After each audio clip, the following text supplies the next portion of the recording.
It's a lot of people doing music out in Woodbridge. Yeah? Yeah. Did you know them guys, like, were they on the scene before they blew up? So no, I didn't. My brother did.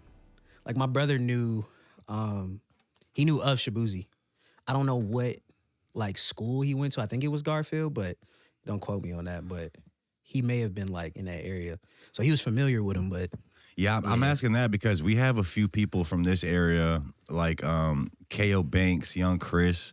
It's like these people that blew up and got fan bases like nationwide, but they kind of skipped the local scene. Yeah. They were never like not a lot of people know them out here, Yeah. but they're from like what bigger I than know, local Tommy artists. was in the local scene heavy. Okay. Yeah, from what I know, because I know people who knew his people, but I don't know like how long he did that grind. Yeah, I think at one point he moved out somewhere or something like that. So he's been doing it for a while.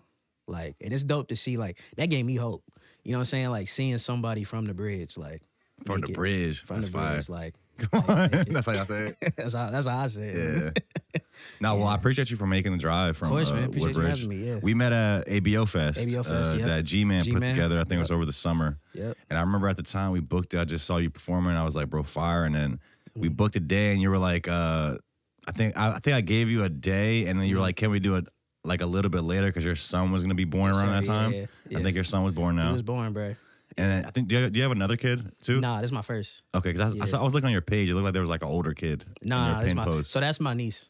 Okay. Yeah, that's my niece. Yeah. That's I did a thing called Matthew 16:24. I gotta check it again, but yeah, I just used her in it. Yeah. What's that? It's a song about death to self. So it's a song about growth. Like I feel like right now, bro, like I'm in an era of acceptance. Like and really understanding what's next. You know what I'm saying? Like I don't know how old you are, but like I feel like we romanticize like being grown. I'm 30, by the way. You're 30, okay, cool. I'm 25. So, like, we romanticize being grown, especially creatives. And then we get to that age, and then, like, we don't really know what's going on, especially when things haven't turned out like you thought they were going to turn out. So, that's what that was about, basically. Like, you know, trusting God, trusting the process, trusting where He has me, and just, like, dying to myself. You feel me? So, That's also what stood out to me about you, bro. Is you are? Do you consider yourself a Christian rapper? That's the question. Yeah, That's the question. I would say if I'm a Christian rapper, then I hope to be a new kind of Christian rapper. If that makes sense. So I don't know if you watch. I put out a video explaining my problems with Christian rap, right? Because I started out in the Christian rap scene. You good? You good? Yeah, I was like, let me sit up. yeah. You fall asleep in it. Yeah. Yeah.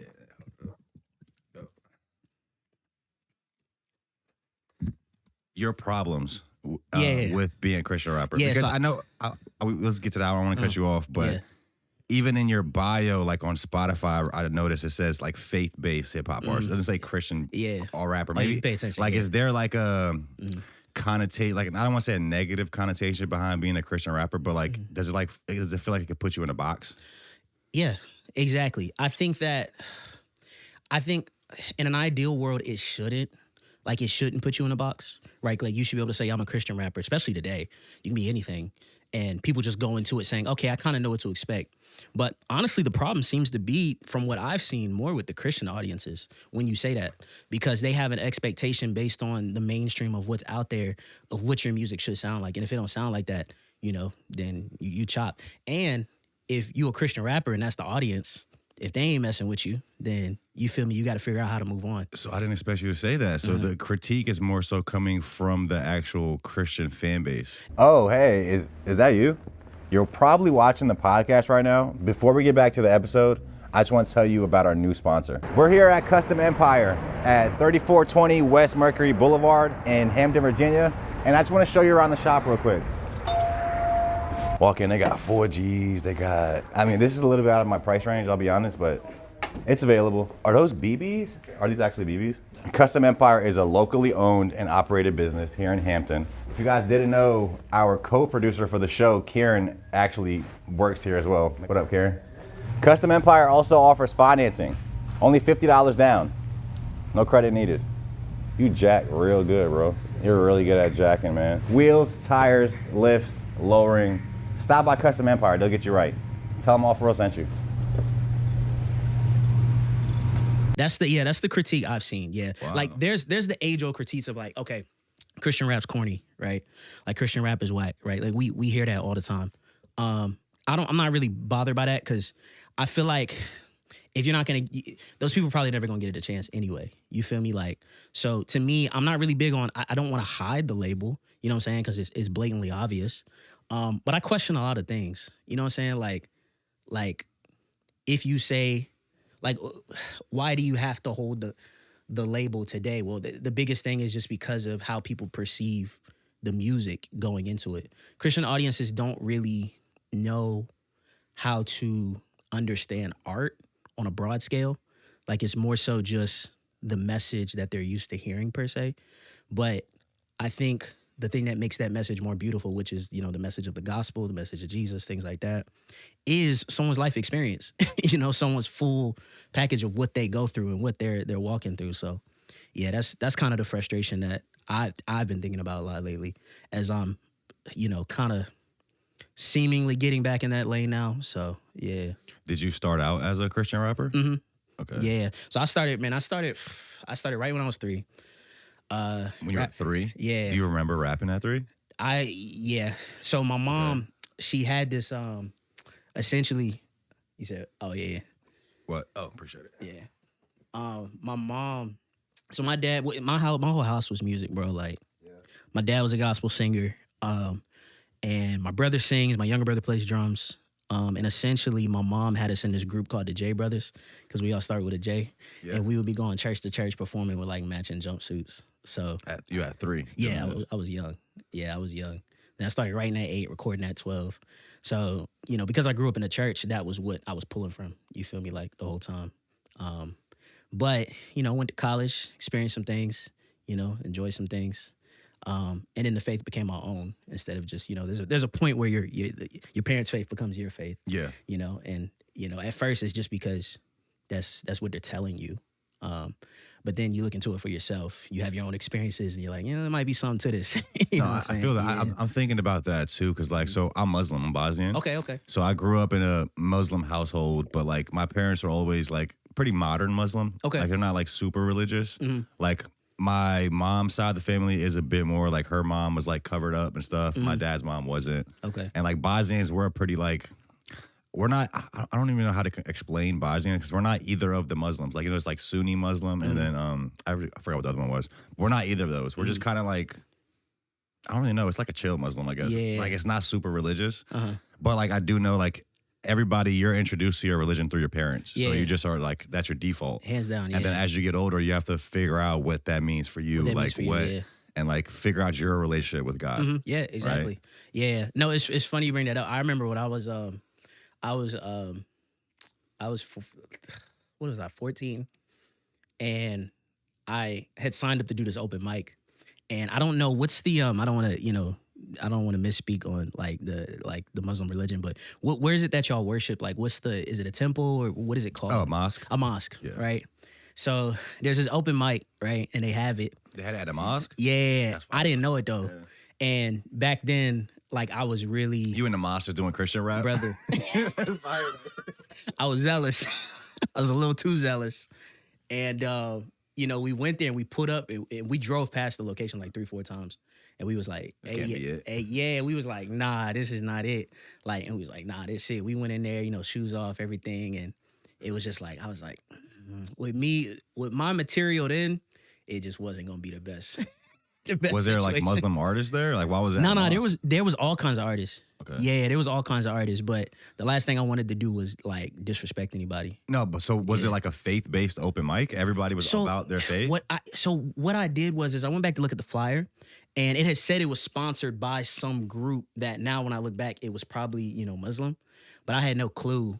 So I think it was sponsored by them, but they were welcoming everybody. They still showed you love? Oh, yeah, they showed me love, yeah. Yeah, they showed me love. I got a lot of respect for Muslims, too. Well, I mean, I think listening to your music, to me, it doesn't...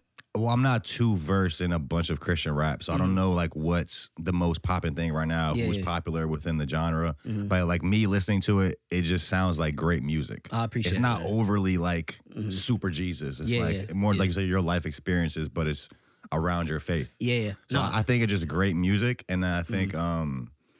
what I really wanted to say is it gives me a lot of Drake vibes. Like I think if Drake was Christian, it'd be you. It'd be me. Okay. Yeah. Is Drake one of your favorite artists? He is. Yeah. He's definitely up there. He's like top 5. Me too. It might be my number 1. Yeah. There's been a lot of Drake hate lately. Yeah. I would never stood for it. Honestly, like even through the whole Drake and Kendrick beef, I was on Drake's side. I got in arguments with people in real life over that shit. Word? Like, man, I was keeping up with that thing like sports, man. Like I was watching that thing. Yeah, it was definitely interesting. Like because you know Drake's a Jew. Oh, if he was Christian, yeah. He might be J-lil. Yeah, maybe. I'm a little dark. Shout out to all my Jews. Yeah. Now that whole well to what you said. First of all, appreciate it. With the music, yeah, man. I don't have nothing against the Jesus music. Like I think it's needed. It's not my lane. Just because I have a lot more to say, and I do think, you know, I think the Jesus is glorified in the fullness of life. You know what I'm saying? So like the completeness of my experience. So like even when you look at the word, you have all these different walks of life. You have all these different stories, and nothing happened the same way, right? So why am I looking at music and specifically Christian hip hop and everything's happening the same way? Like everyone's making the same kind of music. You feel me? Now there are outliers. There are a lot of outliers. Who is like the most popular Christian rappers right now? There's a few. Caleb Gordon is up there. There's Indie Tribe. Those guys are up there. There's the Reach Record Crew. I can go on and on. It's a lot of guys, yeah. And I wouldn't say it applies to all of them, right? Like people like John Keefe, Aha Gazelle, Thomas Austin, like those dudes, like you hear their stories. Like you hear them making art from the perspective of a Christian, not necessarily making like Christian rap as we know it. You feel me? If that makes sense, yeah. And I guess also the way that you do your faith-based music, it feels like it can be more relatable to people that like, I don't want to say aren't Christian, but like haven't really like it can bring in people that aren't already like either Christian or just not super religious. Yeah, like it can be more welcoming. Yeah, than like something that's just super hardcore Christian. Right. Yeah. So it can maybe appeal to a broader audience. Yeah, and I would argue it's at times more hardcore Christian. You know what I'm saying? Like when you really look at the word and look at some of the struggles that, you know, Jesus had to deal with, or even, you know, the disciples or some of the Old Testament characters, like I would argue that at times it can be more of an open book than just he loves you, give your life to him, right? To me, that's the interest, that's the starting point, right? But then you got a whole life to live, right? You got a whole cross to bear, you got a whole mission to fulfill, a commission to walk out. So like, I feel like there's a lot more that we need to dive into aside from the entrance. But no, I appreciate that. I definitely wanted to, that's the goal. It took years to get there, but that was the goal, to get my music to that point. To where it's just like kind of just, it could be standalone music. Exactly. And be respected as music and not kind of like put in a box. Yeah, exactly. I want my life to reflect my faith, not necessarily like my music to be the gold standard. You know, necessarily. Is there people faking it in Christian rap, where it's like they're just trying to? It seems like fake, or they're just trying to just monetize this this trend that's happening. It was not as popular when I was coming up, like in high school, bro. Like it is like there's some things coming out about some artists that like you can tell, and some of them you can even like see it like from social media. You like, you know, that don't really look right, but yeah. Definitely. The short answer, yeah. Maybe tell us a bit more about, so we mentioned how as you get older, you have to kind of figure out what role religion plays in your life, figure out your relationship with God. What was that process like for you? That's a good question. For me, like I said, grew up in the church. My testimony was never one of like, you know, going out and messing up a whole bunch and then realizing, oh, I need Jesus, right? Mine was more so like that internal struggle, looking at evidence, you know what I'm saying? And even having some spooky things, you know what I'm saying, happen in my life. That's kind of like... What kind of spooky things? That's... it's hard to choose one. But let's just say spooky things, right? Like just things where you know that's God. Like, you know, like that's not, we already know there's things we don't understand, right? We already know there's a spirit realm. We already know there's things we don't get, right, about our world. And I just feel like I've had those experiences where he was revealed to me, and he was, you know, revealing to me certain things about my life and what he wanted me to go through, people, through ministers, through experiences, through prayer time.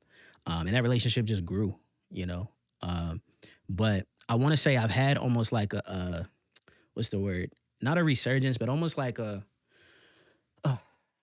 kind of like a renaissance, or, you know, I don't know if you can help me with the word, but I've had a lot of things restructured in my life. I dropped a project recently called Don't Forget What You Look Like. I was listening to that. Yeah, I appreciate it. But essentially it comes from James, where it talks about a man who reads the word and then goes away and doesn't do it. It's like somebody who looks in the mirror, and then when they leave, they forget what they look like. So that hit me hard, because that was the limbo I was in. Like, I got to the point where I was so frustrated with Christian rap that I just decided to stop being me. And it just created internal problems, because there are just things I just don't fundamentally agree with. So once I got within Christian rap, well, within hip hop in general, like things that, you know, in hip hop I don't agree with, because I had an anger towards Christian hip hop for years, like, and then once I realized that part of it was like I'm supposed to be somewhat of a change agent for it per se. what was frustrating you within hip hop? Man, I think we're kind of seeing the fruit of that today. Like, the creativity, some of the just perpetual like messages of negativity, degradation, things like that. It's not to the point where I'm like, I can't listen to it at all now. Like, it's not like that. But, and there's a lot of good dudes out there. I'm not saying it's all hip hop, but I feel like at one point, like, you know, 2018, 2019, 2015, 2016, like, shoot, 2009, 2010, you know, like, it was such a diversity of message. You know what I'm saying? Like, it wasn't just like this one negative thing or these few negative things, you know, but I have a love for hip hop. Like, I'll never be separated from it. I mean, it does seem like there is a lot of negative themes that took hold of hip hop. It started out with like, yo, it started out as like a journalistic thing, where it's like, yo, we're reporting what's happening in the community. Yep. Then it became like, it's kind of more glorifying these things. Yeah. But then also we have you can go to how they say these things were manufactured, like the CIA or like certain powers that be wanted this message to be the lead message in hip hop to keep a certain group of people down.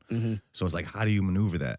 I don't know. That's a great question. But then, but it's like, we're aware of these things now, but like we're really still not implementing things to change it. Yeah. And I think, I mean, a business is a business, you know, like if it's making money, you know what I'm saying? Like, I think the labels have a lot to do with it, at least from what I can see, or at least from what I understand. I feel like the labels have a lot to do with it, just enabling it constantly and selling it back to us. You feel me? But, you know, what can you do?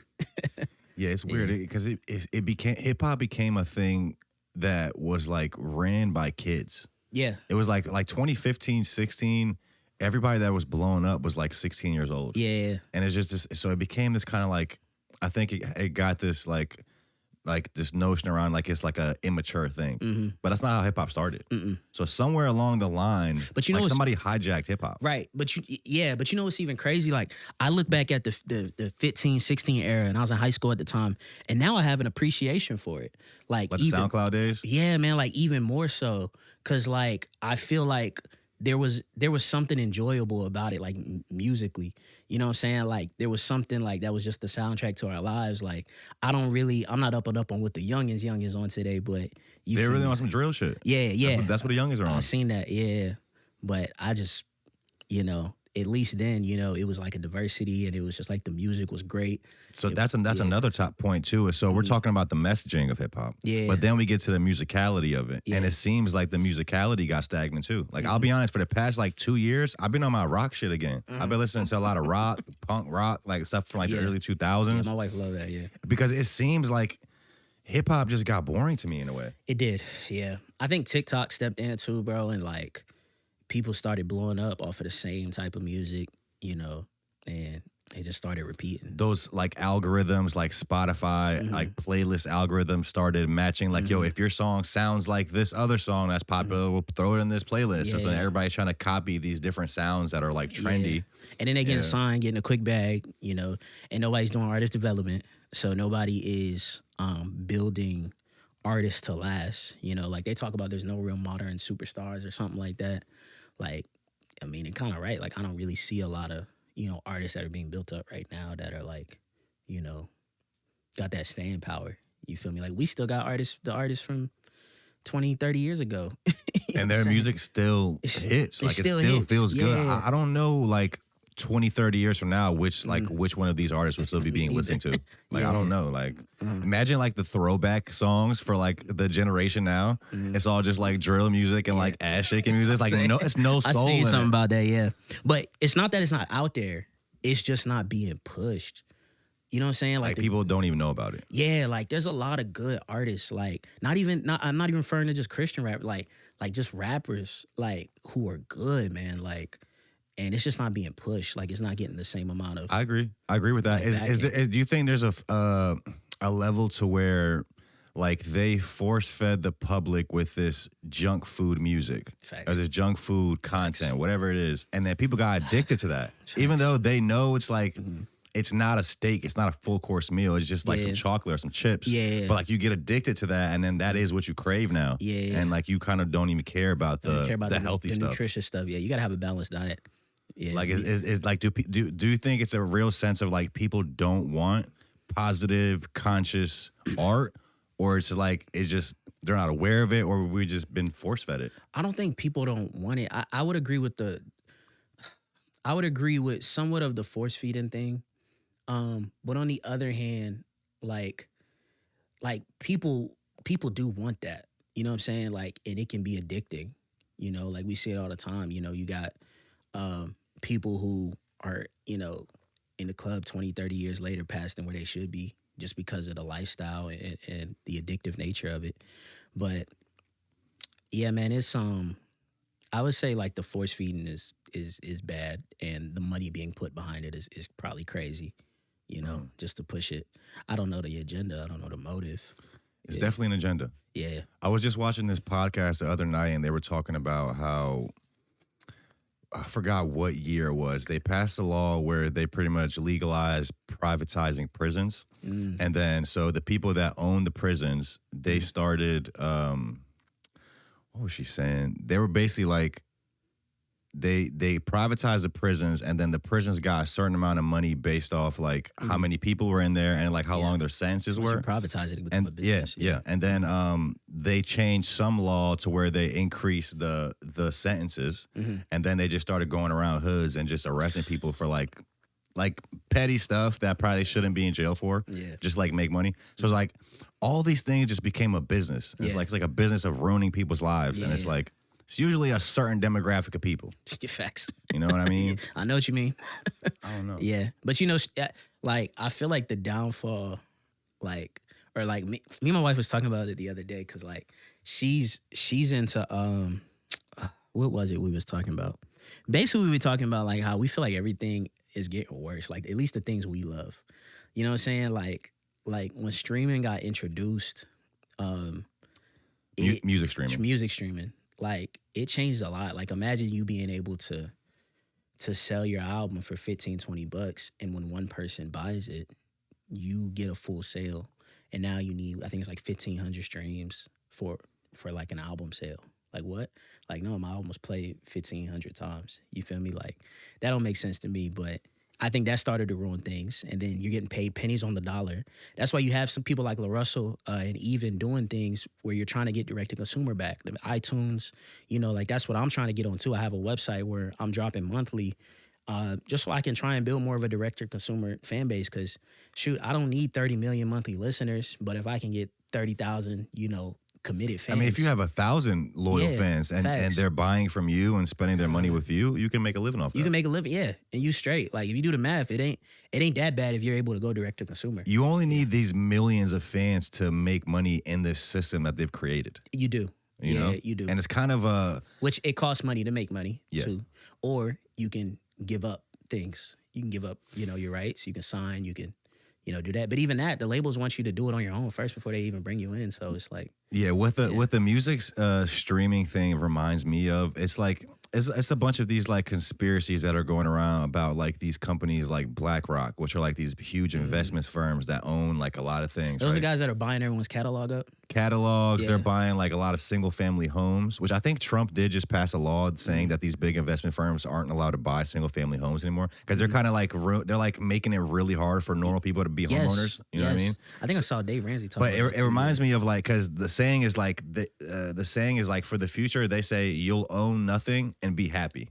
Like, so you won't own your house, you won't own your car, that, yeah. and you'll just be content. Yeah. And music streaming reminds me of that, like in an early form, because like you don't own any of this music. You pay $10, $20 a month to listen to like whatever music you want. I get it, it's convenient, but you don't own it. You don't own nothing.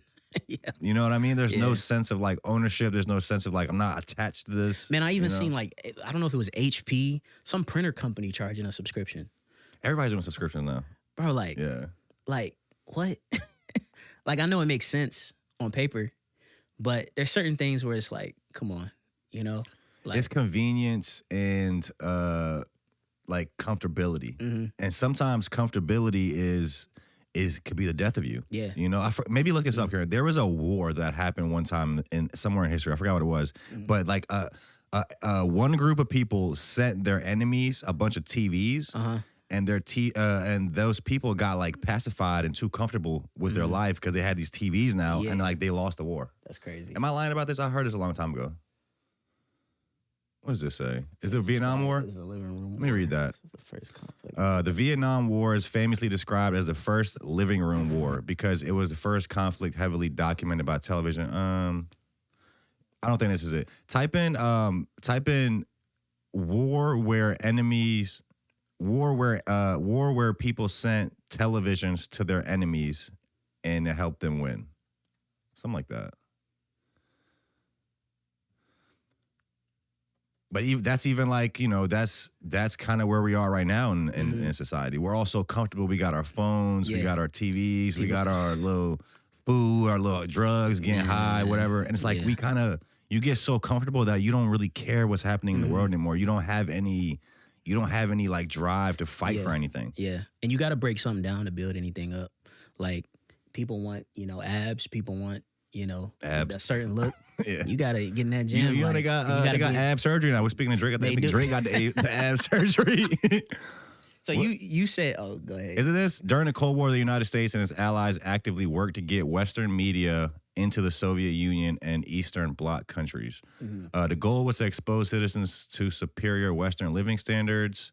Maybe I'm lying about that. I don't know where the fuck I heard this. This is long. The long-term... Oh, here we go. Well, that's for the ideology. While not always direct gifting, Western powers funded radio and attempted to broadcast television signals across borders. The long-term slow burn strategy was to soften the population's ideology.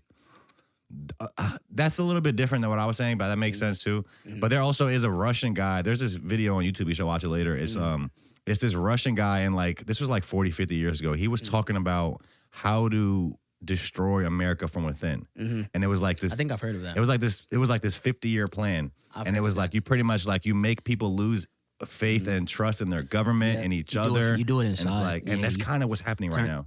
Yeah, you turn us against each other. Yeah. Yeah, man, like it's been crazy to see. Like I'm not heavy into politics, but like I've been, just looking into both sides and looking into seeing, and it's crazy just to see how I've never seen it this divisive. I don't recall it like growing up ever seeing it this divisive where we can't even just like sit and talk to somebody if they believe in a certain thing. I think about that too, and I don't know if it's because we were younger and we just weren't like conscious of these type of things. Yeah. Maybe it was always happening. Maybe it's because social media too. Maybe social media. Like where I really noticed it was Trump's first presidency. When Trump became president the first time, It did something. like the media's coverage of him, it kind of divided everything. Yeah. He was divisive in his own right. I did not agree with him at all in that first term. But like the media's coverage of him kind of just like put everybody into these ideological like boxes, and it's like it became like, so if you disagree with me, whereas before we might talk and we might agree on some things, agree and disagree on some things, and still respect each other. Now it was like, yo, if you don't agree with me on this, you're evil. Yeah. then that's kind of they like where just we demonize still the are. person. Like, Yeah, like you demonize the person and that, that's, people are people, bro. Like, you can't do that. Like, because once we lose that, what do we at? Yeah. Like, we can't even get to no solutions. We can't talk about nothing Democracy doesn't work if we can't talk to each other, at all. Like, you know? but it's crazy to see, man. Like, we was just watching a video about him saying something about bombing, Iran or something like that, and I was just like, I don't know much about much. I'm not a spokesperson on politics at all, but I'm just like, man, what's going on? Like, I don't know. I try to keep up, bro. Like I was like last year I was a bit more into trying to keep up, but then I got like fatigued. I got like politic fatigue. I was like, bro, I got to step away for a sec. Yeah. Like at the end of the day, it doesn't matter. Whoever's president, whatever's going on, like us as the population, we can make things happen. Like we don't really need to rely on the politicians. I mean, with this war in Iran, I'm trying to figure out what's going on. Like, a lot of people say that Israel is pushing us towards this. Like, a lot of people don't agree with Israel right now. A lot of people are saying Iran deserved it. They've been trying to attack us for a long time. Whatever it is, I don't know. Like, I was just telling you, my boy, I'm not even going to say his name on the camera, but my boy that's in the Navy from out here, I texted him yesterday to see if he got deported to go to Iran. Because, people from out here went to Iran, like, in that area. yeah. And he was like, he didn't go, but he said Uber, Snapchat, and TikTok are compromised. And what he meant by that is Iran and our enemies have kind of compromised these platforms to where like they hack them and they're trying to track our soldiers down. Sheesh. And they're not allowed to wear their uniforms in public right now. That's crazy. In the States. Yeah, that's crazy. I can only imagine just joining and now you got to deal with this. Yeah. Well, he's been in it for like 7-8 years. And also, like we were talking about before the show, like, and World War, maybe you look that up too, Kieran. In World War I and II, they didn't call it that while it was happening. So we might actually be in World War III right now. Yeah. Like we really are living in historic times. We are. Like, it's what's happening now is history. We're going to be in the fucking history books. Facts. And then also, like, I was thinking about recently, like, America is like a pretty young country. We're about to have the 250-year anniversary. Yeah.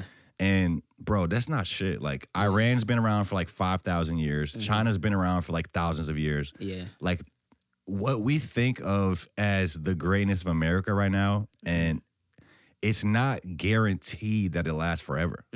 It's actually, the odds are in the favor where it doesn't, because all societies fall. Yeah. Look at Rome, all these great civilizations that happened over time, they all crumbled. Yeah. And it's like, So we gotta be conscious of that. We have to think about like, how do we keep this thing going? Yeah. What's your prescription? To fixing that? Yeah. I would say number one, we have to be on the same page. Divided, we'll just get conquered and we'll just fall You apart think that's from within. possible? To stay on the same page? I think it is. Sadly, something bad might have to happen. Like, like people say, like after 9/11, it was this great sense of pride in the country. Everybody came together. So hopefully it doesn't take that. I don't know. Yeah.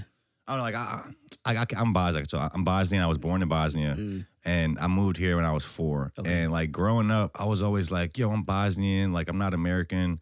But like the older I get, I realize like I am American, and I'm proud of that. And it's like that's the beauty of America. Anybody can come here and kind of assimilate and get with the program, and you can be American. Yeah. And you can stand for what this country is and love it and have pride in it. Yeah. Not saying that everything's perfect. There's a lot of things we got to work on, but we need to have that sense of pride in our country and love for each other, at least to the point where we can like find solutions to things and not just totally like ignore each other. Yeah. Yeah. No, That's good. the only thing I can say. Yeah. Like we got to get together somehow. Yeah. No, you know more than me in that area, so yeah. I think just common sense. I don't really know much about it. I'm not a fucking historian. I didn't go to college. A lot of things I learned is just YouTube University. Gotcha. Yeah. So I don't know. Like me in a lot of other areas. Yeah, man. Shout out to America, man. Yeah. We'll see where this war goes. I don't know what's about to happen, but we're watching it. Shout out to all of our troops that are holding things down right now. I think they said 3 people died right now. 3 of our soldiers were killed in these attacks somewhere around the world. What did it say? World War I, known as the Great War, the World War. Progress. While in progress. Oh, it was called the World War. Okay. So it didn't come till like later, like way after, like a little bit after. Yeah. Oh, so it looks like the term Second World War was used as speculation about a future conflict. So that might have been. I don't know. So I guess just to bounce around a bit. So you just dropped this album or this EP. Don't forget what you look like. Don't forget what you like or look like, right? Yeah. So that's out right now.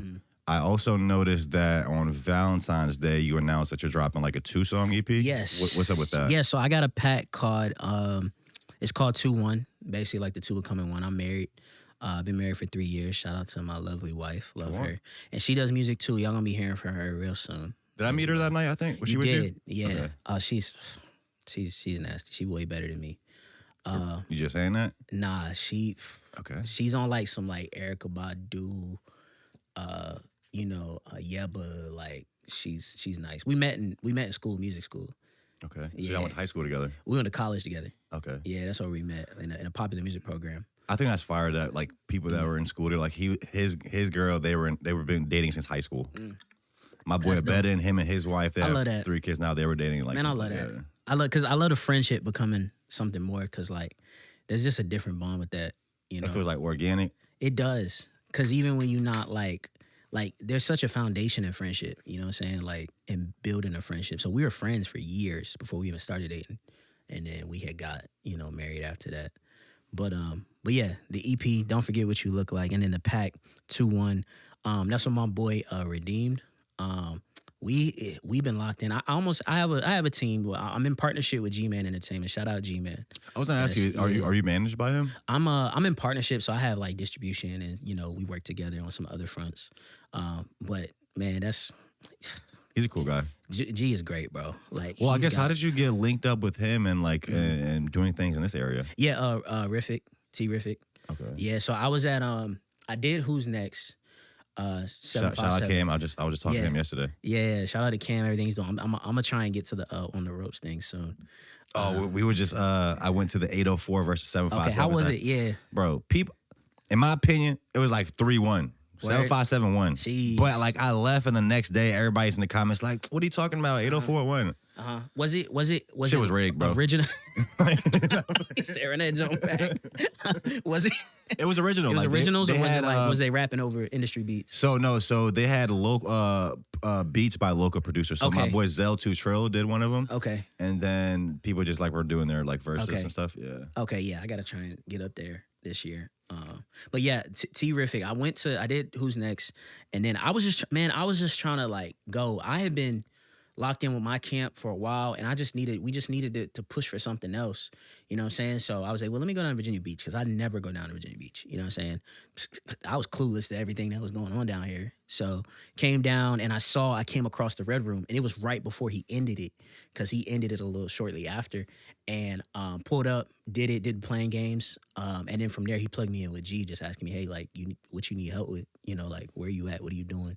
The Red Room? Was Yeah. that like a open mic platform? Yeah, I remember he had that, but okay. He had like a it was a live performance, but you just perform it with the track. I remember that. Over he at his studio, so he put me on, and I met G and the team, just all of them, and it's been great. Those guys are doing it. Like, G-Man works with a lot of local artists, and then he also brings a lot of national acts. Like he throws a lot of shows. Yeah. Him and him and Coach Q just started a new like independent like label services. Where they give independent artists like resources that usually like only people who on labels can get. Exactly. And that's what's beautiful about what he's doing.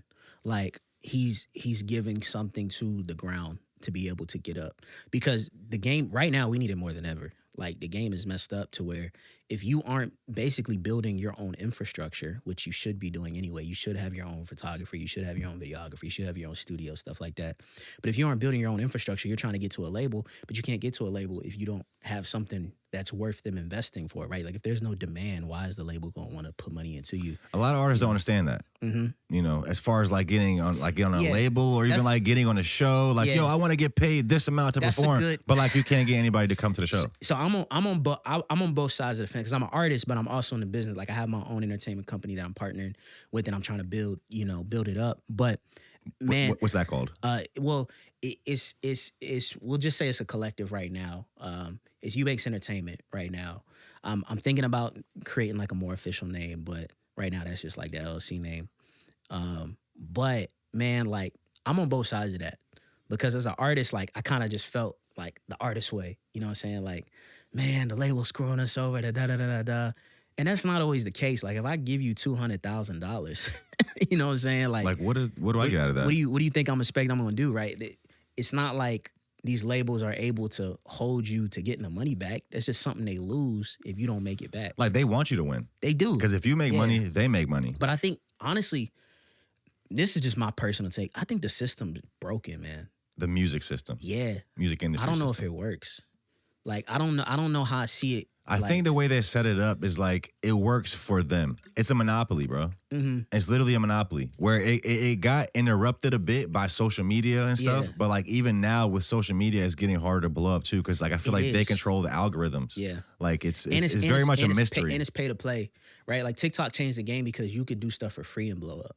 Instagram, like. They not even showing your own post to your own followers. Like, yeah, you know what I'm saying? Like, you gotta pay. That's like you gotta pay to get. It's weird. And what I mean by the monopoly thing too is like think about back in the day, bro. Before social media, before you could blow up on your own, these labels literally had a monopoly on who you discover. Facts. There could be like 10 super fire artists that you just don't know exist because.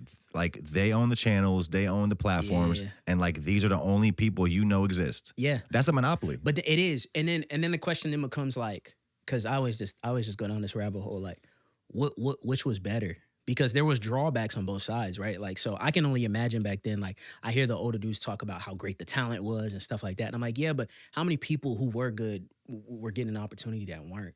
You know what I'm saying? And now it's the opposite. Everyone can display their stuff, but you got to hit certain metrics to get that backing that you're looking to get, you know? So, but as far as, what was it? Was the EP? Yeah. The two-pack. The two-pack. Yeah, so. It's called 1-2? It's called 2-1. 2-1. Yeah. Okay. So I was going to ask you, so the guy's name is Redeem. Is that who produced it? No, he's a rapper. Okay. Yeah, he's a rapper. He sings. He's nice, from Florida. That's my brother right there, man. He's nice. Y'all just like linked up on Instagram or something? Nah, we deep. It's about like 6 of us, bro. Like just artists. And then we met him. My brother was friends. I want to say his wife was friends with his wife or knew his wife. And then he decided to do a song with him. And at the time I was very like, man, I was not open-minded when it come to working with other people. Like, it was bad. You just doing solo stuff? I was elitist, man.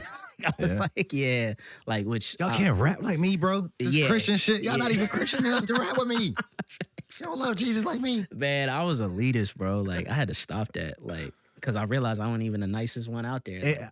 Maybe that too, but also it just gets boring doing stuff by yourself. It does. It's depressing. Yeah. It just having that mindset of like everything is for you and about you. That's a terrible mindset to have, bro. And also, like, when you make things about things bigger than you, it gives you more energy. Yeah. You know? Yeah, there's a purpose to it. Like, there's more attached to it. But yeah, we met at that session. He did a song with my brother, and then they came over, and, you know, he killed me on a verse, and I was like, dang, bro. Like, I was like, we got to work, you know what I'm saying? But we've been locked in since that was 2021. So you mentioned at the start that you started in church, like you were in this group with your brothers. Are your brothers still making music? Oh yeah, my brother's my engineer. Okay. Yeah, he mixes and masters everything. Like, so my dad, he built a studio. My dad was a gospel singer, went through the industry, yada yada yada. Oh, he was like a big gospel singer? He almost was. He was being shopped around. He had deals, offers. What's his name? Brad Eubanks. Can you pull him up? Yeah. Oh, so that's why you call him the business Eubanks. Eubanks Entertainment. Is my last name. Okay. Yeah. So my dad, if you look up white guy? Brad with an E. That's him, that white guy right there? Nah, that is not him. I'm kidding. I'm crying. Yeah, with an E. Yeah, on it. I know everybody say that. They like Brady. Brad with the E on the end? Yeah. Go to YouTube. Yeah, that's him right there. That's his Instagram. And then if you go, he may have pictures of the studio. Actually, if you scroll through, you'll see nothing but the studio. He does a lot of selfies, but go to That's that old head shit. Bro, I saw somebody on Facebook was like, yo, I just turned 30. I'm officially on I'm officially commenting on Facebook like an old head now. And it was like, this is cute, niece. Or something like, it's just like, you know how the old heads be on Facebook? Yeah. Go to tell your mama, say hey. YouTube for me. Yo, my my aunt from Bosnia, right? She doesn't speak English, and she'll always like comment on my stuff on Facebook, and like she'll just leave these like happy face emojis or like clapping emojis, but she doesn't know what we're saying on the podcast because she don't speak English. So one time there was like this Just clip. want to support. Yeah, like there's this clip that we put up. I forgot what it was, but it was like some like serious topic. You can do welcome. And she was just like put these emojis that did not fit the vibe at all. I was like, hey, yo, it's so funny. I think I have a family member who does that just wants to support. Like, she likes everything, and like sometimes it don't even like make sense, but I love it. That's him right there? Yeah, that's him. If you go to welcome at the top, that was So that he was a like, gospel singer in what, like the 90s? Nah, this was like mid 2000s. Okay. Oh, this is a music video? Yeah, I think I'm in it too. As a kid? Man, as a kid. Let's see. Basically, my part is back then it just the video is your life jacked up, God turns it around and you good, right? So like me, I'm in the middle of that video, and basically my fit is awful. Like I look poor. Find him in this and then video. I go to the bus stop, and then they clowning me at the bus stop. And then at the end of it, I get a fresh fit and everything's good. And Because God got you right. Because God got me right. Come on. I'm straight. That's you? Yep. You don't look poor? Or is this the good? It's a new fit? That's the good fit. Okay, bro. okay. See? Let's see the poor fit. Yeah. The poor fit's way in the beginning. That's my brother in the middle. Yeah, my dad is good, bro. So it's crazy because this, I mean, I'm assuming this was a big inspiration for you and where you are right now. Like your dad's making music, filming music videos. That's all I was early around. in your life. Studios. That's the poor fit? That's the poor fit, bro. They ain't really look that poor either. You don't think so, bro? Go back to it. See, now, it fit the times. now I feel like it'd be appreciated. It fit the You know? times. Back in the days, kids wasn't wearing Jordans and like True Religion and shit. Facts. We all went to shopping at Walmart and it was cool. Yeah, I ain't had no hat, no nothing, bro. I was jacked up, bro. I don't blame him. I would have clowned me too. Yo, that's hilarious. Yeah. This is the most raw music video. Like she just put him in bed, put a blanket on It's him. real, man. People This be is going through funny as stuff. shit. How many views has it got? 1498. Yeah. Came out in what, 20? What's that say? 2012. Okay. Yeah. That's hilarious. Yeah. Is he still like making music or anything? Still recording? No, he took more of the like executive role for a little while. Yeah. Okay. So like he built the studio. The studio was if you go to IG, I can show you that too. So your music is still very much like a family centered thing. Your brother's engineering you. Your dad's like working on the business side, like building a studio. Yeah. That's really cool. My dad was on the independent stuff before it became popular. Like he had me in high school on my first EP on iTunes when everybody else was on like Spinrilla and like, all of that. And they were like, yo, how'd you get on iTunes? Like, Yeah. So he was on the independent stuff early. If you look up KMG Studio VA. KNG? KMG, yeah, that right there. And it's Studio VA. It is that Also, one right while he's there. pulling this up, maybe tell us a bit about what's this local scene like in Woodbridge right now? Honestly, I'm not too up on it. Yeah? Yeah, I'm not too up on it. There's not like any like events happening, showcases, like a scene out there? So I live in Stafford. Okay. Yeah, I live in Stafford. I'm from Woodbridge, grew up in Woodbridge, but I'm in the like Fredericksburg area. There is stuff out there going on. So there's this team called The Showcase. They're doing a lot of good things. I've been tapped in with them. And then I see things here or there, but my homies are tapped in more with that. I'll be locked in with the business and the music for real. Like, Bro, I asked that because lately I've been on some like real local stuff. Like I know over time there's been like a negative connotation around being local, a local artist. But like I'm kind of starting to find pride in that. Like we are a Virginia-based podcast. Like we're local to the Hampton Roads area, and that's fire to me. my Virginia pride is still new, I would say. Like it's still relatively new. Like, it wasn't until because we were in our bubble. It wasn't that I didn't love Virginia. I was just in my bubble trying to make it. And I think it really changed when I met G and them, honestly. Like, because I got more introduced to the local scene. And I was like, oh, there's so much out here. Yeah, like out here, bro, we have a scene now. There's so much. Like, yeah. and then I talk to people that have been on our scene for like 15 years. Yeah. And even they say like the scene is at the best place it's ever been. Oh, that's like, we have like events every weekend. We got Yeah. showcases, open mics. But see, I want to see more of that. Like, because I know I've been down in Richmond a couple times too.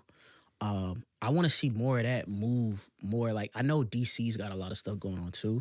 But like, I want to see more of that in the Woodbridge, Fredericksburg, Stafford, Dumfries, that whole middle area. Like, I want to see more of that. And hopefully, me and my brother, and my dad were working on some studio ideas. Hopefully we can, introduce that, more. In the area. We need more of that, bro. We need like multiple people winning, multiple people doing it. Yep. And like I had a conversation with this dude, Intellect from out here I know recently. Intellect. Yeah, Intellect? he Okay. part of the team. Yeah. Okay. With G-Man and them? Okay. So Yeah. he kind of opened my eyes to some shit where it's like, yo, we can build infrastructure in our local scene to where our local artists can make money and thrive like without having to go viral. Yeah. Like we don't like it's cool to get that nationwide recognition, Yeah. do stuff around the country. He's spot on. But like Yeah. you can do it in your city. Like He's there's spot bro, on, there's like bro. 1 million people in the 757. Bro, he's spot on. There's I went to school in North Carolina, and I was talking about how like Virginia, from what I've seen, like I want to see art more integrated in like the society of Virginia. You know what I'm saying? So like, for example, I know a producer homie out in Charlotte, and he had worked with the Charlotte Hornets, you know, and he's not like out of here, but the fact that, you know, local artists can be involved in the community, you know what I'm saying? Like, why not? You feel me? Like, why are we not integrated in that? So I love Intellect. He be on some stuff. So the thing is, right now in the 757, we have a scene. We have a lot of people doing different things. Right now, we have a lot of media, which is something that we didn't have like 10 years ago. Like we always had like fire, like individual people, but we didn't have like media that was documenting it properly and like packaging it in the right way to show the world. Right. So we have that now. But the hurdle that we're trying to figure out right now, or the hurdle we're trying to get over is like we're trying to figure out a way to reach the general public. Because like the way it is right now, and I think it's like this in every scene, but some scenes just have a bigger population. So like in the 757, let's say there's like probably like 1,000 people that are aware of what's going on like creatively in the local area. Yeah. They come to the events, they support each other, they do all that. But then we have trouble figuring out a way to market to the general public. Like there's just 1 million people out here that don't even know about us. Why do you think that is? Well, I think that's on us. I don't think we've marketed it properly. I think we have to take that out, and we have to find new ways to reach these people. And then I think even in all these other scenes, it's the same thing. Like if you think of Atlanta or like LA, they're the same thing, but it's just their early adopters, their initial crowd of people is bigger. So there's 1,000 people here that are hip. In Atlanta, there might be 30,000. Yeah. So it just feels like more is happening, but it's really like the same thing same happening. issue. You know, it's just like on a bigger scale. Yeah. But they all like Atlanta artists, they want to get out of Atlanta. Yeah. We went to when I went to LA with G and them, and we saw the same issue, bro. Like it's the same thing, just artists trying to get it, and that's what he was telling us. It's like it's the same thing everywhere. Like, you know, so that it's actually it's almost like a myth to say like you gotta leave Virginia. You know, to make it. I think it was true at one point, but I don't think it is now. Yeah, but to your point, I guess I want to dig more into that. Like when you say marketing, like what specific? Because that's something I'm curious about too, personally, as somebody who's trying to build something to break out. Like what do you feel like it needs to be packaged differently as far as the marketing? So I think we need to. I don't know. That's $1 million question. So it's like, how are people discovering music? Look at that. How do we? First of all, you got to be fire. You have to be good. Yeah, gotta be like good. that whole entitlement of like, yo, I'm from Virginia. You have to support me. Get Hands that out of down, your head. brother. First Hands of all, down. you got to be good. Hands down. Then it's like, okay, then maybe you can start analyzing or studying like how are people discovering music. It might be through a viral TikTok video. It might be through a fire music video. You put some money behind it. Like there's different ways to market. I don't have the answer for that So you're because talking we're about figuring that out. You're talking too. about the artists? I'm talking You're about the us, media, Okay. the artists themselves, whoever's doing something. Like you have to package it the right way for people to like get interested in it. Okay. You know? And I think for like 2026, what can set you apart is doing real life stuff. So like we got into this age of digital marketing and everything on social media, and that's fire because you can reach people from all over. But like we totally forgot about the boots on the ground, marketing, meeting people face to face, shaking their hand, like letting them see you, because that's what's gonna set you apart from these national acts. Because they're not gonna meet Drake. Yeah, they're not gonna meet fucking whoever. I don't know, whoever it is. And it's like, so I think we can utilize that real life stuff with the digital stuff in a way. Like, I'm trying to do that right now. So I just did my first event, all 4 sessions, like last week. I think I seen that, bro. Congratulations. Yeah, thank you. Thank you. It was our first time doing it, and it was a success, bro. We had like over 300 people in there. Like, pull up. Yeah, bro. and bro, there was people in there that didn't even know me. That's how I know my marketing was good on that. Like, we marketed it for like 2 months, and I didn't just post a flyer. We did like a bunch of different creative videos, and I ran into a few people in the event, and I'm like talking to them. They're like, "Oh, this your event?" Like, they're at my event, don't even know me. that means the marketing reached outside of my initial audience, which is what we wanted. Yeah.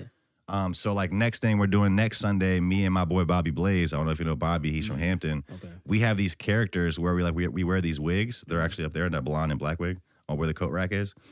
And you probably can't see it because the light.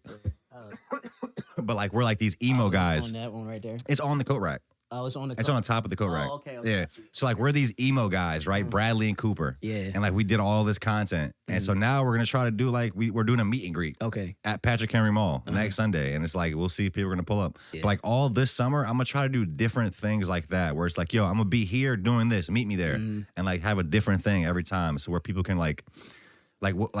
Because I think what we're doing online, like we're expanding our scene's online presence, which is needed. Yeah. But now I want to bring that energy, what we do, to real life and really see the people and like do that shit. You know? That personal touch is different. Yeah. It's different. Like I seen the power of that last year. Like I got out more than I had been since college, and it was great. You have to, bro. You do. You have to. And man. a lot of times it gets to you get to see who really got it. You know what I'm saying? When you see it in person, like. People touch the stage and then you see what they're about. Even on social media, I was talking to somebody about this the other day. Like, social media is changing where people want to see more of you in general. Like, that's why I started doing the talking videos because, like, I'm always rambling to my wife, like, and my homies, my artist homies. I'm always rambling to them. But like, there's a lot of things that like we can conversate about. You can get to know me behind more than just like song out now. You know, go check it out. Like, who's gonna want to just check out song? They don't know you. You know what I'm saying? Like, they don't know what you're about and what you stand for. So, but I like that change. I like that change. It's something I wasn't used to at first because I came up under my dad. It was industry, like performance. You know what I'm saying? Put on the show, be who they want you to be. And then back then, it was like a level of like mystery. You had to have this mystery to you. To be desirable. Yeah. You know what I'm saying? Now, man, Joe Schmo is blowing up. From down the street. Which the mystery element can work still sometimes, like depending on who you are and what you do, like Yeet or like certain artists, they don't really do interviews. They're kind of like mysterious. Yeah. It works for some people still. For some people do, yeah. I just don't think it's if you're looking at like the general, like if you trying to give like a general prescription, like what an independent artist should do, like I don't know if that's like a winning formula. It's probably not. Yeah. The odds are probably like it's not going to work. Yeah. I think a lot of this, bro, is just trial and error, consistency, like continue showing up and being real with yourself. Yeah. Like, yo, you put something out, it doesn't do what you want. Like, think about it. Like, maybe I could have did this better. Don't have so much like ego attached to your stuff, you know? So that was my first probably like 17, 18 years of music, just trying to like working to be good. Like my dad was big on that, bro. Like if you're gonna go out there, you got to be the best that you could be. You know what I'm saying? Like, you know, he was a coach too, so like it was. I'm in the booth and he like watch your S's. You know what I'm saying? Like watch that breath. You know, like doing takes over and over, just trying to get it. Like he no, you got to put on the poor fit. Stay hungry. That get me right. You know, you ain't hungry enough. Go put on the other fit. Go throw that fit on. Yeah, I should do that. Oh yeah, that's right there. Yeah. That's the flyer for this shit. Bro, I'll be honest. Like this started so randomly, bro. Like, and we just been running. But you know, I love the creativity. And also, honestly, to me, like subconsciously, like in my heart, for me, it's fun because I really listen to like this type of like music, like back in the day, and like I have had like this resurgence of like loving this rock and punk rock stuff in early 2000s now. So it's like this is kind of a way for me to like express that. Isn't that crazy how you run into things that you had buried, like, and you find out like, man, I needed this. Yeah. Like we went out to the field and I wanted to just like run sprints and like do stuff I did. The field? Yeah, like football. That's some country shit. Oh, the football field. Football I thought just the field, just like an open field. Barefoot. Running through the grass. Yeah, no, that's crazy. But yeah, I think like even like kind of on that point, it's like about like really having fun with this shit, bro. Yeah. Like loving what you do and like allowing it to be like for me, creativity just an outlet. Yeah. Like I can really just like get away from regular life shit and just like explore and make stuff and just like have fun, not overthink it. Yeah. I love doing this stuff. Yeah. You know? And does that's why the business side kind of frustrate you at all? Or ever like not really. Like I'll be honest, we don't really make much money with the platform right now. God willing, we will, you know, soon. Yeah, but like What I think about, not so much because I'm pretty good at business. I've like throughout my life I've done a bunch of different business stuff. So like I'm cool with that side. But it's like what I think about is when we start getting more eyes and like when you start becoming more successful, like I don't want that to affect my creative process. So like I do think about that stuff. So like sometimes I try to think about things before they happen to like kind of get myself prepared for it. Like, this might be around the corner. Like, what am I like? How am I going to be prepared for that? Yeah, because at a certain point, like it can be all about the product. Like, and not about the creativity. You can box yourself in. Like, you can go. That's what happens to a lot of people. They go viral for one thing, and then now it's like they feel like that's all they can do. They keep doing the same exact thing. That's what's bringing in the money. Like, nah, like that's real, man. Like, I had to find the joy in this again, bro. Like, there was a while, like, cause like I started young, so like I dropped my first EP at like 14. What was that first one called? It's called Change. Is that the one that came out in 2018? No, 2018 was Prelude. That was like something I dropped in college, But that joint, like being in it so long and you just have that goal of wanting to do it, you get to a certain point where it's not fun anymore. Like, and I had to like find like the... Because it's not as easy as you thought it would be. Yeah, exactly. And you know everybody, if you have a shred of talent, like I'm sure a lot of talentless people heard this, oh, you gonna make it. Oh, you got it. You know what I'm saying? Like you doing it. You know what I'm saying? So in your mind, you're like, oh yeah, it'll be a breeze. You're not thinking about logistics. You're not thinking about being independent. You're not thinking about, the competition in the marketplace. Competition, bro. You got to take the competition serious. You know what I'm saying? Like, you're not thinking about none of that. I think that's why a lot of people initially get into making music. Like, I know, because I used to make music back in the day. So when I was in high school, it's like... What'd you do?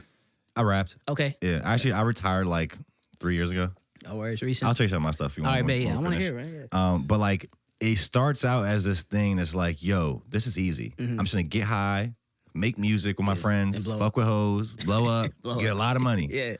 And then when you really start getting into the nooks and crannies, like, yo, this is actually way harder than like getting a career or anything else.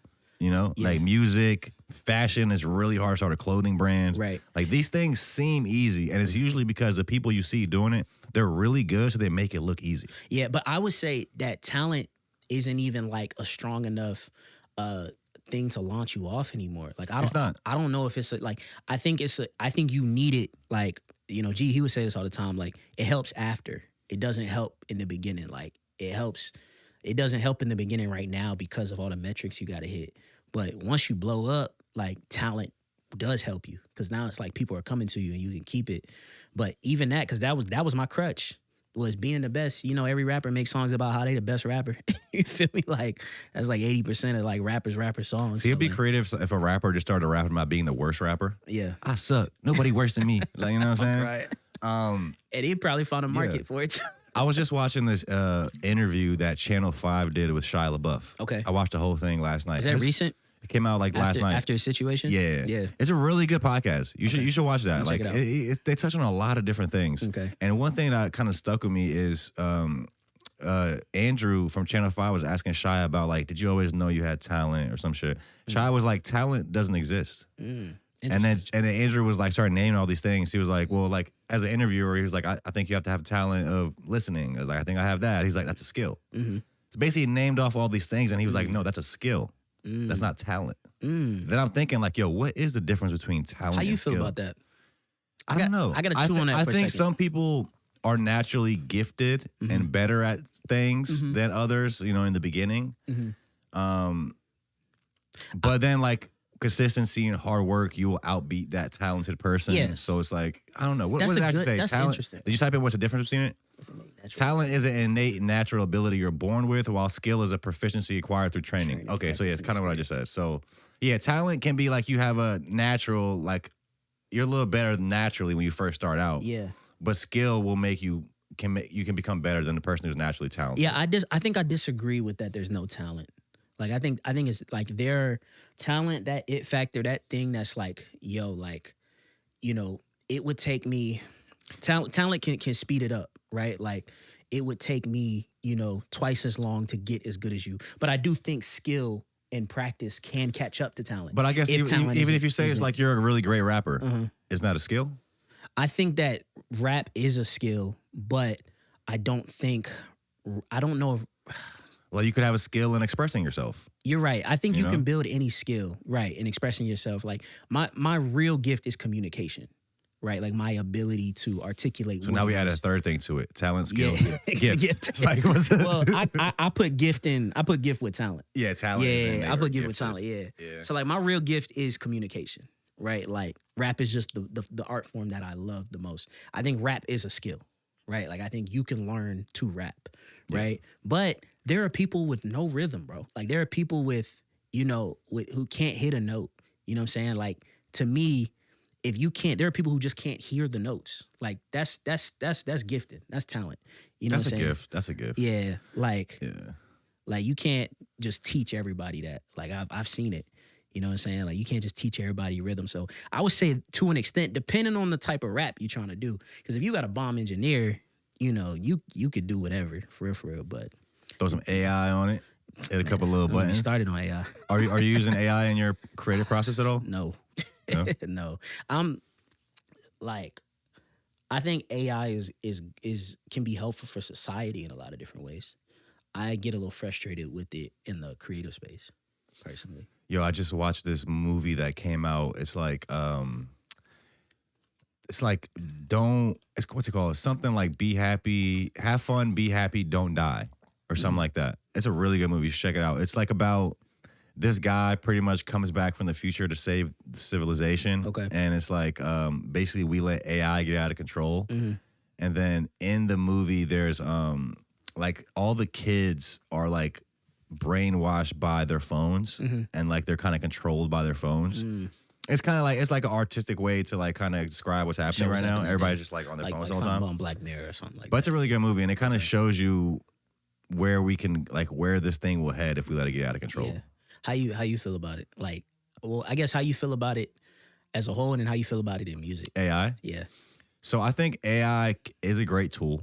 I think it's a tool like anything else. You know, you can use it like a hammer. You can build a house with it. You can kill somebody with it. Yeah. You know, so it's about how you use it. Now then it's about like, do we trust these companies that are creating this stuff Yeah. to like have our best interests at heart? And then on the other side, I'm thinking like it could just be a flop. It could be the next NFT because all these companies have all these billions and trillions of dollars into it. Yeah. So like they have a reason like to make us believe like it's gonna succeed. Yeah. But maybe it goes nowhere. Maybe this whole like what they call it, the singularity, where like AI becomes conscious and sentient and it becomes its own thing. Yeah. Maybe that never happens. Maybe they're just like 10% of me is like these companies are just hyping it up Yeah. to like make more money, but it's not really gonna do much. Yeah. Yeah, nah, AI is, I think, like you said, that was a great analogy. Like the tool, I think it's a great tool. Like there are people who are able to get access to things they've never had access to before, right? Like you can type up a contract draft if you don't know how to type up a contract draft, you know? That's great. I have a problem with it interfering in creative processes only because that kind of strips away the point of creativity, in my opinion. I think if it's used as a tool, right? Like you don't have this asset to shoot this movie, or you don't have this thing to do this. Okay, sure, I can maybe see an argument for that. But overall, like you're taking something that's not human and it's pulling from other humans. It's pulling from all the creative work out there, you know, created by humans, and it's creating something new that isn't really new, if that makes sense. But It's like a different version of what already exists. yeah, I don't know. So I've been saying this for a few months and I haven't seen any platforms talk about this. So what I think AI could be really cool for is like, imagine Netflix. They have an AI in their platform to where you upload a picture of yourself and now it makes you the main character of everything you watch. Oh, word? I think that'll be really cool. That'd be kind of cool. Like, I'm surprised Netflix hasn't thought of that yet. I'd probably be in Transformers check. or something, yeah. Yeah, I don't know. So I don't know. We'll see where it goes, man. It could be hype, could be the end of our civilization. I don't know. We'll see. It could create this like, Hey, brother, you know, anything's possible. it could at this create this point. machine that like Yeah. decides that human beings aren't worth having around. So it just I'm kills us seeing, all. bro, I'm seeing all of that. I'm interested to see how it plays. But even within music, I think it could be a cool tool. Like, you know, I think back to when music went to digital or analog. Like back when people were playing instruments. Yeah. And then like you can get on FL Studio and make a beat with some Yeah. buttons. I know those musicians were like, yo, you're not making real music. Yeah. So it's kind of like I we're can in see that boat It's right like you now. see it. My dad brought that to me the other day. Like you're kind of seeing the same thing repeat itself. I guess my frustration is that like you even got Spotify creating these AI like bands, bro. Like I saw that. they're creating these AI bands and artists, and now instead of having to deal with the label, deal with the artists, deal with session musicians, deal with writers, we're just gonna cut all that out. And like it's just a thing to make money and cut out everybody else. And of course they're Spotify, so they're able to prop them up. But I can't get with it, man. See, I think with the commercialization of like everything, and I think it's gonna go back to like one-on-one connection, like locally made stuff. It's like, you know, it's like buying a handmade thing. It feels different. Like this was crafted by an artist somewhere, and like it's gonna go back to that. Yeah. I think it might go back to like people buying their music directly from the artist, or all we really need is the right artist to make a stand, and it'll crumble. Everything will crumble. We need the right artist to be like, I'm not putting my music on streaming platforms for this reason. Yeah. People have tried it, but like it didn't really work. Like if we have the right person to say the right thing, I think the whole system could crumble. Yeah, what's the right artist? Like somebody who's just like so big, or So because big, even but some they of have those to guys they are have to big. express it the right way. Yeah, but even some of those guys are big because of the machine. You know what Yeah. I'm saying? Like they're attached to the machine. Like how much power do they have if they Do they want to against step it? away from the machine? That's a You great know? they're winning. They're winning. That's a good question. Yeah. Okay, so 2-1, that's on the way. Did you say the release date? Yeah, so it's on the way. I'll definitely update on the release date. But it's on the way. It should be, you know, a couple weeks. So Don't Forget What You Look Like, out now. that's out now. You can check that out now. I'm not done with it. There's more content coming, music videos coming. Okay. But that project is probably the one I'm most proud of, like, because it's really all me. Like as far as like just who I am, showing up as who I am. Well, I guess the last thing I didn't ask you, who's producing your stuff? So my production, it's a couple of guys that, you know, I just meet online and work with those dudes. I do have a couple of guys that I'm working with in-house as well right now. And that stuff's going to come out like later this year. Yeah. So one of my guys is Zell or Denzel. And man, Zell 2 Trill? nah. Okay. Nah, he up in. There's a lot of like low-key talent up where I am. But he's nice. He sings too. He does music. And then T Green, I've been working with him a lot. He's a part of this Christian group called Freedom. And Freedom's been gaining some traction here lately. We did they had me on what was it called? The venue in DC.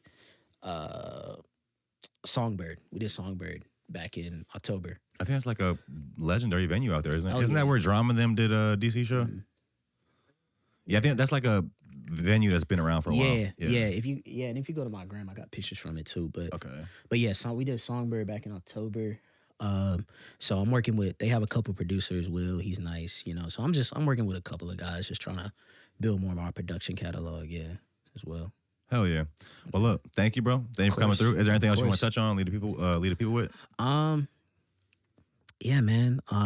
Show up as yourself, man. Stop trying to be something you not. You know, like just show up as yourself.